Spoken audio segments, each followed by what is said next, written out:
নমস্কাৰ অন্য এক নতুন ভিডিঅলৈ আপোনালোকক স্বাগতম জনাইছো নিযুত মইনা আঁচনিৰ ধন যিসমূহে পাইছে অৰ্থাৎ যিসমূহে চেক পাইছে সিহঁতৰ বেংক একাউণ্ট যদি ইউকো বেংকত আছে তেনে ক্ষেত্ৰত সিহঁতে কেনেকৈ এই চেক পাত ইউকো বেংকত জমা দিব তাৰ কাৰণে আপোনালোকে এই ডিপোজিট ফৰ্ম ফিল আপ কৰিব লাগিব ডিপোজিট ফৰ্মত প্ৰথমতে আপোনাৰ ব্ৰাঞ্চটো লিখিব যোন ইউকো বেংকত আপোনাৰ একাউণ্ট আছে সেই বেংকত যাব যোৱাৰ পিছত সেই ব্ৰাঞ্চৰ নামটো ইয়াত লিখি দিব তাৰ পিছত ইয়াত ডেটটো লিখি দিব ডেটটো লিখি দিয়াৰ পিছত for the credit of S B বুলি লিখি দিব ইয়াত টিক কৰি দিব তাৰ পিছত ইয়াত একাউণ্ট নম্বৰটো দি দিব আৰু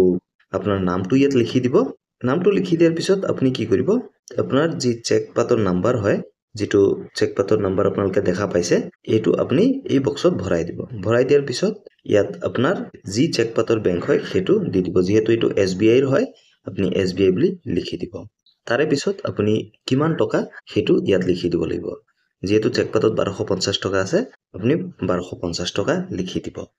যিসমূহ হায়াৰ সেকেন্ডাৰী ছাত্ৰী আছে সিহঁতে 1000 টকা পাব আৰু যিসমূহ পিজি কৰি আছে অৰ্থাৎ মাস্টাৰ ডিগ্ৰী কৰি আছে আৰু বিএড কৰি আছে সিহঁতে 2500 টকা কৈ পাব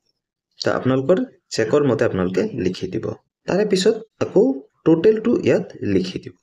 লিখি দিয়াৰ পিছত কি কৰিব আপোনালোকে ইয়াত লিখি দিব ওয়াৰ্ডত আপোনালোকৰ যেটো এমাউন্ট হয় হেতু আপোনালোকে ওয়াৰ্ডত বা শব্দৰে আপোনালোকে লিখি দিব লাগিব যদি 1250 টকা হয় তেনে ক্ষেত্ৰত আপোনালোকে 1250 रुपीस লিখি দিব তাৰে পিছত কি কৰিব ইয়াত গুছি যাব গুছি যোৱাৰ পিছত একাউণ্ট নম্বৰটো আপুনি দি দিব তাৰ পিছত আপুনি ইয়াত ব্ৰাঞ্চৰ নেমটো দি দিব ইয়াত ডেটটো দি দিব এই বক্সটোত আপোনাৰ মোবাইল নম্বৰটো দি দিব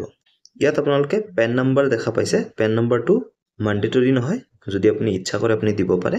ইয়াত আপোনাৰ নামটো দি দিব নামটো দি দিয়াৰ পিছত যেনেকৈ আপুনি এই আগত লিখিলে বেংকৰ নেম আৰু চেক নম্বৰ ঠিক তেনেদৰে আপোনালোকে বেংকৰ নেম আৰু চেক নম্বৰ দি দিব টোটেলটো ইয়াত লিখি দিব আপোনাৰ যিমান টোটেল হয় হেতু আপোনালোকে ইয়াত লিখি দিব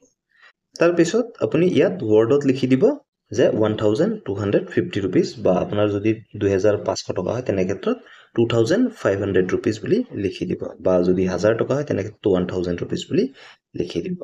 তাৰে পিছত ইয়াত আপোনাৰ সিগনেচাৰটো কৰি দিব আপোনাৰ নাম আৰু কন্টাক্ট নম্বৰটো ইয়াত দি দিব দি দিয়াৰ পিছত এই ফৰ্মখন আপুনি কাউন্টাৰত জমা দি দিব লগতে আপোনাৰ চেক পাতটো দি দিব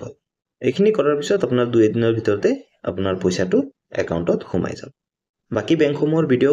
লৈ আনি থাকিম আপোনালোকে কোন ধৈৰ্য ধৰক ভিডিওটো যদি ভাল লাগিল ইনফৰমেটিভ লাগিল প্লিজ লাইক কৰি দিব যদি আপোনালোকে একাডেমিক ৰিলেটেড আপডেট বা অনলাইন এপ্লাই বা সৰকাৰি আঁচনিসমূহৰ আপডেট বিলাক পাই থাকিব বিচাৰে তেনে ক্ষেত্ৰত এই চেনেলটো সাবস্ক্ৰাইব কৰি থব লগতে বেল আইকনো দবাই দিব ধন্যবাদ জয় আই অসম